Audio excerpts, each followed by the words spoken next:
आइए सीधे मुद्दे पर आते हैं। आज हम वर्कआउट के पीछे के उस असली विज्ञान को समझने वाले हैं जो शायद अब तक एक रहस्य जैसा लगता था। National strength and conditioning association और जाने माने ऑर्थोपेडिक दिशा निर्देशों के आधार पर हम वार्म अप से लेकर कूल डाउन तक के पूरे चक्र को आज डिकोड करेंगे। तो बिना किसी देरी के शुरू करते हैं। आज के इस विश्लेषण का रोड मैप कुछ इस तरह होगा। पहले हम स्ट्रेचिंग की सच्चाई जानेंगे, फिर वार्म अप का विज्ञान समझेंगे, उसके बाद फिटनेस प्रोग्रामिंग की नींव, रेजिस्टेंस ट्रेनिंग के चरण और आखिर में एक सुरक्षित कूल डाउन पर चर्चा करेंगे। चलिए आगे बढ़ते हैं। तो सबसे पहले बात करते हैं स्ट्रेचिंग की सच्चाई। क्या वर्कआउट से ठीक पहले एक ही जगह रुककर किए जाने वाले खिंचाव यानी स्टैटिक स्ट्रेचिंग से सच में कोई नुकसान होता है? खैर, ये एक ऐसा सवाल है जो जिम जाने वाले किसी भी व्यक्ति को सोचने पर मजबूर कर सकता है। विज्ञान इस बारे में एकदम स्पष्ट है। यहाँ दिया गया कोट सीधे तौर पर बताता है कि स्टैटिक स्ट्रेचिंग मांसपेशियों की शक्ति को कम कर सकती है और शायद रनिंग जैसी डायनामिक गतिविधियों के लिए शरीर को ठीक से तैयार भी नहीं करती। ये उस पुराने मिथक को पूरी तोड़ देता है कि वर्कआउट से पहले स्ट्रेचिंग करना हमेशा फायदेमंद होता है। असल में ठंडी मांसपेशियों पर जोर डालने से उनके फटने का खतरा काफी बढ़ जाता है। और यहाँ हम देख सकते हैं कि डायनामिक और स्टैटिक स्ट्रेचिंग के बीच दिन और रात जैसा अंतर है। डायनामिक स्ट्रेचिंग का मतलब है लगातार मूवमेंट करना, जो ठीक वैसा ही हो जैसे वर्कआउट के दौरान किया जाएगा। इसीलिए ये प्री वर्कआउट की तैयारी के लिए सबसे बेस्ट है। वहीं दूसरी तरफ स्टैटिक स्ट्रेचिंग में एक पोज को होल्ड किया जाता है। इसका असली समय वर्कआउट के बाद का है, जब हमें रिकवरी करनी होती है। दोनों का मकसद एकदम अलग है। अब आते हैं दूसरे हिस्से पर, वार्म अप का विज्ञान। तो असल में जिम में कदम रखते ही सबसे पहले क्या करना चाहिए? Dynamic warm up drills. ये ड्रिल्स शरीर को सक्रिय करने का एक बेहद शानदार तरीका है।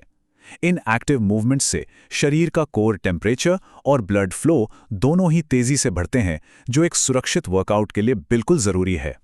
एक साइंटिफिक वार्म अप के 3 बहुत स्पष्ट चरण होते हैं। पहला स्टेप 5 से 10 मिनट की हल्की एरोबिक गतिविधि जैसे जॉगिंग। दूसरा स्टेप डायनामिक स्ट्रेचिंग, जिसके बारे में हमने अभी बात की। और तीसरा step movement specific activation drills. इस सीक्वेंस का लॉजिक बिल्कुल सीधा है। ये शरीर को धीरे धीरे इंटेंस एक्सरसाइज के लिए तैयार करता है ताकि अचानक से कोई शॉक ना लगे।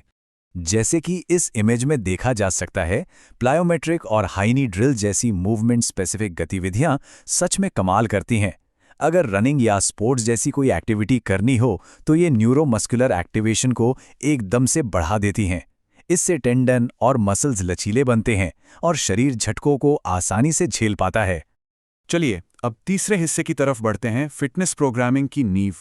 तो सबसे जरूरी बात यह है कि national strengths and conditioning association की प्रोग्रामिंग इन 4 मजबूत स्तंभों पर टिकी है: विशिष्टता, ओवरलोड, प्रगति और भिन्नता।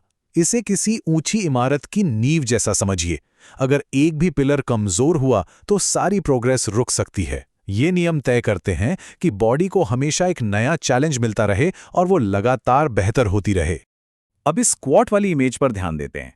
एक हेवी बारबेल बैक स्क्वाट करने के बजाय शुरुआती दौर में गॉबलेट स्क्वाट को चुनना एक्सरसाइज रिग्रेशन कहलाता है।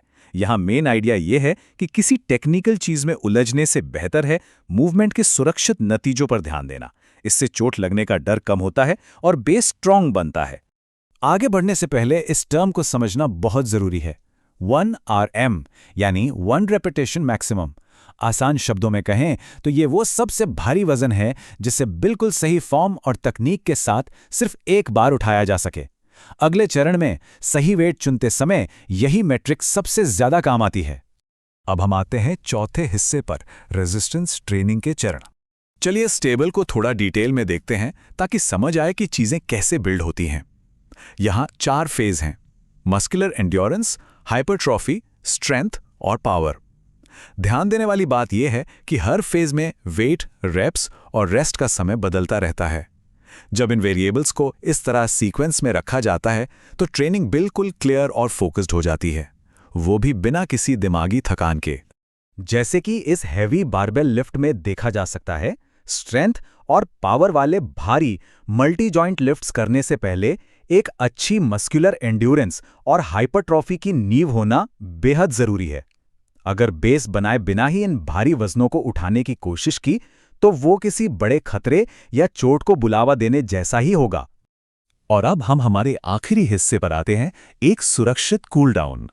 याद है हमने शुरू में स्टैटिक स्ट्रेचिंग की बुराई की थी? खैर, यहां आकर उसकी शानदार वापसी होती है। जो स्ट्रेचिंग वर्कआउट से ठीक पहले करना नुकसानदेह था, वही अब थकान मिटाने, रिकवरी टाइम को कम करने और जॉइंट्स की मोबिलिटी को मेंटेन रखने के लिए एकदम परफेक्ट टूल बन जाता है, क्योंकि अब मांसपेशियां पूरी तरह से गर्म हो चुकी होती हैं। ऑर्थोपेडिक दिशा निर्देशों के मुताबिक पोस्टीरियर कैप्सूल, हैमस्ट्रिंग और क्वाड्रिसेप्स स्ट्रेचेस कूल डाउन के लिए बहुत बढ़िया ऑप्शंस हैं। इन्हें करीब 20 से 45 सेकंड तक होल्ड करना चाहिए।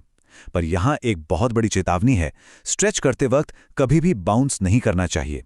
बाउंस करने से मांसपेशियां खुद को बचाने के लिए अचानक सिकुड़ जाती हैं, जिससे चोट लग सकती है। तो बस आराम से होल्ड करें।